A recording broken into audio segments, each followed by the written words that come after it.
Scripture, God will give you a little bit more in the scripture the next time you read it. And you'll be like, man, I didn't even see that. Okay? So purpose. Because a lot of people walk around here and we lost, don't know where we're going, because it's not that you don't understand God. It's not that you don't understand purpose. You don't understand God. Because if purpose is in God, your objective is to get in God. It's not to get in purpose. The reason why we don't get the purpose is because you're looking for purpose. If you look for God, you'll find your purpose in God. That's how I found mine. I walked into God, He placed me into a boom, and I'm walking in it. Okay? Now, the first verse. There's a time for everything and a season for every activity under the heaven. Already went over that, just to say. We all know it's a time connected to everything you're going to do. But this is the part I want to emphasize. Two things. But then it says, there's a time to be born and a time to die. Right? A time to plant and a time to uproot. A time to kill and a time to heal. Basically, you see the dichotomy of purpose. There are parts of your purpose where things die. And then there's part of your purpose where things live. So you might be, when you're in the part of your purpose where things live, and you love that part of your purpose. You love the part when everything you want to happen for you. Right? So you ask God for something, boom, it happened. Right? Or you want the person that you love to do something for you, boom, they do it. You love the time when things live. But when things start to die, that's where we have problems. Because when we lose stuff, we assume we did something wrong. You assume you're not walking in purpose because you lost something you thought that you should have. Or what you have doesn't fulfill you like you thought it would, right? So when things start to die, we have a problem with it. Now, sometimes there's a time to be born and there's a time to be died. There's a time for stuff to die. So some things in your life will come to life because it's just time for it to come to life. Because purpose has ups and it has downs, but it's still all purpose. Okay, now watch. There's a time to plant and a time to uproot. Now this is the reason why I want to focus on this. Because when something is born and something dies, you don't always have anything to do with that. That's stuff that God does, right? But a time to plant and a time to uproot, that's something that you do. So God is saying sometimes it's time for you to plant stuff. And then sometimes it's time for you to uproot stuff. Meaning that it's stuff in your life because you're walking in purpose. It's some things that you have to stop doing. It's some things that you got to put an end to. You know what I'm saying? Because God don't put an end to everything. He doesn't end anything that you're supposed to end. See, because what we do is we ask God to do stuff that we should be doing. You cannot ask God to do stuff that you are supposed to do. Okay? If you want to be healed from AIDS, you need to ask God. You can't do nothing about that. But if you don't want to get AIDS, you can do something about it. You can just not have unprotected sex. You can do something about that. Sometimes when you're dealing with purpose, it's time for you to uproot things. It's not time for God to do it, right? It might be some people you just need to cut them. You cut them until you can deal with them, okay? You don't cut people permanently. You uproot them. You take them out the ground. Because when you take it out the ground, it can't grow no more. But at the same time, there are things that you have to plant. It's sacrifices you might have to make. And I'm not talking about money. When we're talking about planting something, it's investing yourself into something long enough so you can see fruit from it. Because some of us have started things, but we haven't finished anything. Right? It's not that you're not smart, it's that you just have incompletes. You don't have longevity. You don't have endurance. Because when you press into this mark, sometimes it's so high that it doesn't look like you can do it. Right? But when God puts the ball in your court and He say, man, what you gonna do about it?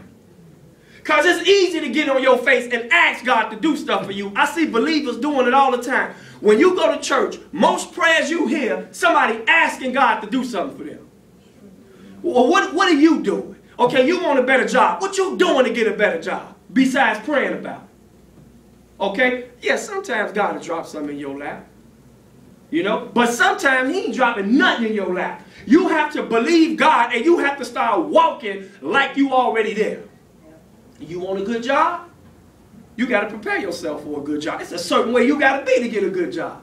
Or you got to take a job that flat out sucks until you get the job you're supposed to have. You might be doing something for a living. You might be putting some cable in somebody's house, and the person that you putting the cable in their house offer you a better job just because they like you when they see you. Because now that I hire people and I fire people, when I see people, let me tell y'all something. 2 years ago, I was asking people for their resumes, and I ain't even have my own business. I just ask people for their resume. It surprises people. And man, you ain't acting like you somebody. You know you going to be there. Hey, man, let me get your resume. You'll be surprised how many people won't even talk to you. They won't talk to you at all. So sometimes it's something you got to do, right? Now, look at verse 14 and 15. Just to reiterate this point. I know that everything God does will endure forever. But nothing can be added to it. Nothing can be taken from it. God does it so that men will revere him. So he's saying that what he called you to do, you can't add nothing to your purpose, and you can't take nothing away from it. You cannot tell God, you know, if purpose was a hot dog and he gave it to you with nothing on it, he ain't gonna let you put no ketchup on it. You have a plain hot dog purpose. You can't add nothing to it. You can't make it taste different. His purpose is what he made it to be. He can never adjust purpose to you. He made you for purpose. God will not change your purpose because of how you are. You're already made for your purpose. Do you understand what I'm saying? So don't pray to God to change situations all the time, because the situations are designed that way because you already designed a certain way. Okay? So what you spend your whole life doing is you spend your life trying to change so that you can fulfill a purpose. And God is saying, look, I already created you for your purpose. I already made you exactly like I need you. People be like, you know what? Of course people have told me I talk too much before. And you know what? Half of them was right. But you know what? What they didn't know is I'm supposed to talk a lot. That's what I'm called to do. I talk for a living. That's all I do. So if you see me quiet, something wrong with me. But I have embraced my purpose. I don't stop talking. I just say different stuff. See, because people think you talk a lot when you say the wrong stuff. You can shut your mouth, but if you say something ignorant every time you open your mouth, people still gonna tell you talk too much. Okay, now here it goes. This scripture busts my head when I read it. Whatever is has already been, and what will be has been before, and God will call the past to account. What God is saying is this. Look, he's saying whatever is has already been, meaning right now has already happened. Even while it's happening, it already happened. To you, it's happening for the first time. To God, it's happening for the second time. Because he already planned it out to happen this way. So it's just like you just executing his plan. So when something brand new to you, it's already old to God. See, because you live in the here and now, God lives here, now, then. He lives everywhere at the same time. And we cannot comprehend what he's doing because he sees what's going on before you see what's going on. That's why I don't worry anymore. I don't worry anymore. I done went 3-4 months where I couldn't pay my rent, but I never got evicted and somebody paid it for me. Didn't ask for it. I went into a meeting one time, y'all, and they asked me for some advice. The same dude that gave me this money today. He asked me for some advice. I talked for 20 minutes. He gave me $1,300 for having an hour conversation. Now, let me tell y'all something. I ain't say, oh, man, I don't deserve this, man. I took that check straight to the bank, and I did what I needed to do with it. And God will do that for you when you in purpose. Because things are just attracted to you. When you go where God puts you, things are attracted to you. You cannot keep the things you need away from you. When you start off doing stuff for God, the reason why you don't have everything when you start, because he want to see will you keep going when everything ain't going right. What we do is when it first start out, you want to do something. If it don't work for you at first, you just stop doing it. Because you believe, well, if this God, everything gonna work. No, that's not true. God want to make sure that you're going to keep going when it look like it ain't going to work out. Because he needs to know that you have faith that he can do it. And sometimes you put so much pressure on yourself to succeed that you always fail. Okay? Then it says, and what will be has been before. He's saying, look, he's saying the things that have not happened yet have already happened.